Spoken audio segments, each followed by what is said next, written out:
Hey guys, I know it's been a little while since I've contributed to my YouTube page, and the reason is because I've, for the most part, switched over to Vimeo.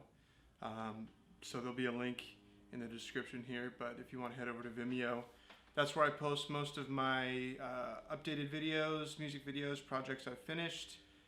So today, two things before I begin. One, sorry if I'm a little tired looking and glossy-eyed. I'm a little bit under the weather today, so I figured I'd stay home and do this and try to rest up rather than go into work and do some bad edits.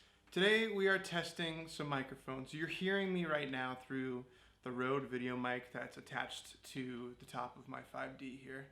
And a while back I bought the Rode NTG 2. I read a lot of reviews on it. I know the Rode NTG3 came out, but just for the sake of budget, I did a lot of A/Bing and I rented it, and I really did like the NTG2, so I bought it, and it's been working really, really great. But after doing some oh, and you'll have to excuse my neighbors. There's some leaf blowing going on outside.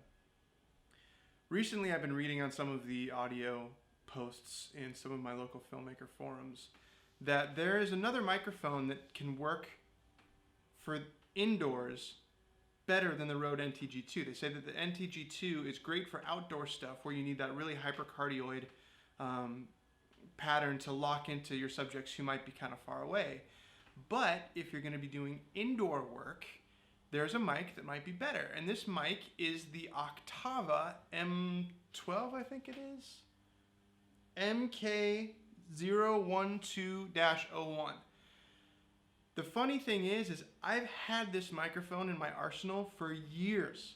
I never use it. I never even thought to use it. It's one of these little microphones that one of my buddies gave me, and he said that he got it on like 2-for-1 special at Guitar Center, 6 or 7 years ago for like $100. Never even thought to use it. I thought, what would that be good for? Nothing.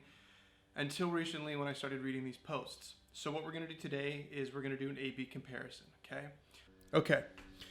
So now we're going to stop using the on-camera Rode mic, and we're going to switch to the Rode NTG2, and that's what you're hearing right now.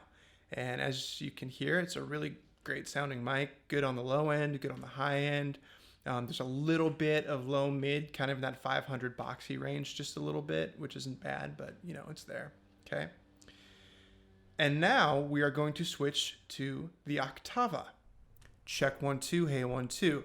Now, I'm gonna leave it up to you which one you like better, but I've noticed that the Oktava tends to pick up just a little bit less of that echoey bounce in the room. Let's switch back to the Rode.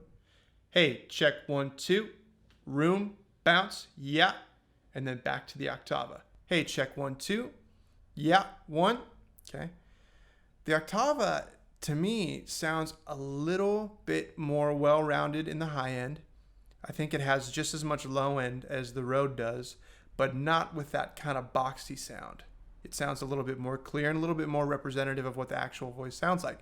Let's go back to the Rode so you can hear now that sort of boxy sound that I'm talking about.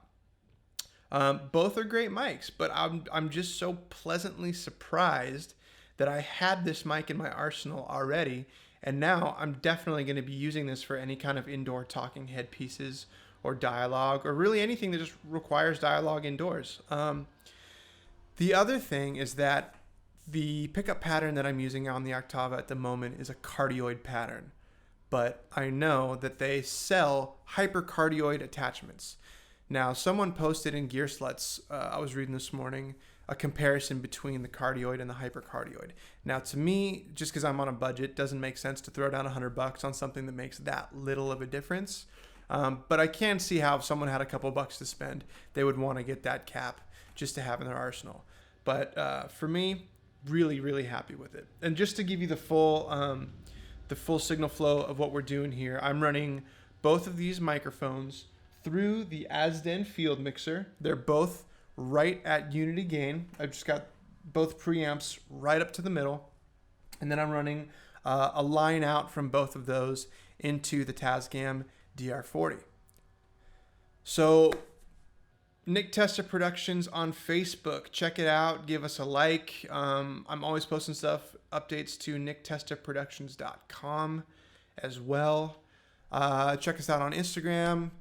And thanks for sticking around. I hope you enjoyed this, and I hope it helps with your field audio recording. See you later.